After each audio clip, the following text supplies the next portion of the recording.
عرب کے سنہری ریگستان میں جہاں سورج آسمان سے آگ برساتا تھا اور راتیں خاموشی سے سانپ کی طرح رینگتی تھیں، وہاں ایک علاقہ تھا جسے لوگ وادی زرار کے نام سے جانتے تھے۔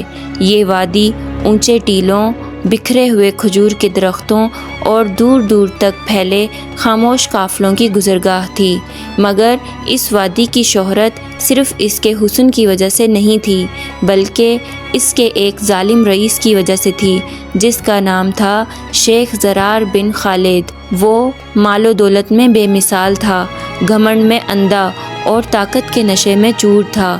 اس کی حویلی سفید سنگ مرمر سے بنی تھی، دروازے چاندی کے اور ستونوں پر شیر و عقاب کی تصاویر کندہ تھیں۔ ہر روز درجنوں غلام اس کے قدموں میں ہوتے جنہیں وہ صرف ایک اشارے سے اٹھا کر پھینک دیتا۔ زرار کا سب سے بڑا شوق تھا انسانوں کو توڑنا۔ اگر کوئی اس سے کم بولتا وہ بھی گستاخ، اگر کوئی نظریں ملا لیتا وہ بھی باغی کہلاتا، اور اگر کوئی اسے آئینہ دکھا دیتا تو وہ زندہ دفن کیا جاتا۔